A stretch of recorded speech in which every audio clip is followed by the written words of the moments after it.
ការវឹកវើបានដើរតួនាទីយ៉ាងសំខាន់សម្រាប់ការអភិវឌ្ឍធនធានមនុស្សរួមចំណែកដល់ការកែតម្រង់និងពង្រឹងវិស័យការពារជាតិ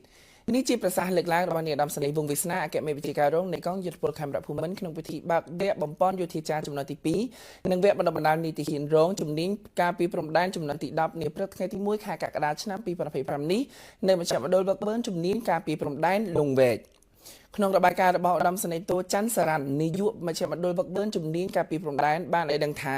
ពិធីបើកវគ្គបំពេញយោធាចារចំនួនទី2ដែលបានប្រារព្ធបើកនៅពេលនេះមានសិក្ខាកាមចំនួន50នាក់ដោយសិក្សារយៈពេល3ខែលើខ្លឹមសារមេរៀនចំនួន3មុខវិជ្ជានិងវគ្គបណ្ដុះបណ្ដាលនីតិហ៊ានរង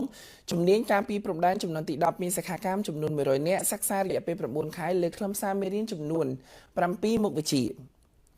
នៅចំពោះមុខអង្គពិធីនាយឧត្តមសេនីយ៍វង្សវាសនាអគ្គមេវិទ្យាការរងនៃកងយុទ្ធពលខេមរៈភូមិន្ទបានថ្លែងការកោតសរសើរនិងវិតម្លៃខ្ពស់ចំពោះក្រុមការងារដឹកនាំការងារវឹកវើរបស់មជ្ឈមណ្ឌល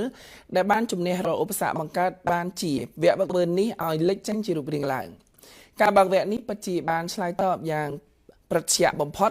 ទៅនឹងចរន្តនៃការបង្កើនសមត្ថភាពធនធានមនុស្សក្នុងកងទ័ពតាមរយៈការវឹកវើរួមចំណែកដល់ការកែតម្រង់កងយុទ្ធពលខេមរៈភូមិន្ទនិងធ្វើឲ្យវិស័យការពារជាតិកាន់តែរឹងមាំនាយឧត្តមសេនីយ៍បានបន្តថារាជរដ្ឋាភិបាលកម្ពុជាក្រោមការដឹកនាំប្រកបដោយគតិបណ្ឌិតរបស់សម្ដេចមហាបវរធិបតីហ៊ុនម៉ាណែតបានផ្ដោតការយកចិត្តទុកដាក់ផ្ដល់អាទិភាពដល់វិស័យអប់រំក្នុងការអភិវឌ្ឍធនធានមនុស្សសម្ដេចកសាងសង្គមកម្ពុជាឲ្យក្លាយជា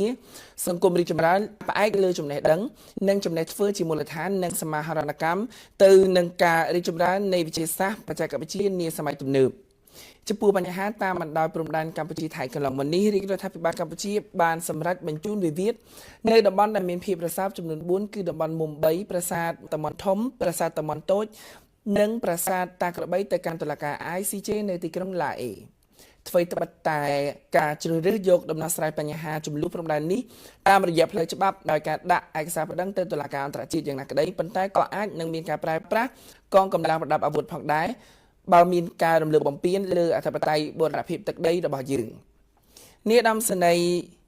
បានផ្ដាំផ្ញើដល់សិក្ខាកាមទាំងអស់ត្រូវពង្រឹងជំហរស្មោះត្រង់ដាច់ខាតចំពោះជាតិសាសនាព្រះមហាក្សត្រលើកកម្ពស់អ្នកសេការស្នេហាជាតិហ៊ានធ្វើបេតិកម្មគ្រប់បែបយ៉ាងដើម្បីការពារជាតិនិងប្រជាជនទន្ទឹមនេះត្រូវខិតខំរៀនសូត្រដើម្បីក្រេបយកចំណេះដឹងពង្រឹងសមត្ថភាពរបស់ខ្លួនឆ្លើយតបទៅនឹងភារកិច្ចដែលអង្គភាពប្រកួតជូនឲ្យបានសម្រេចបានជោគជ័យ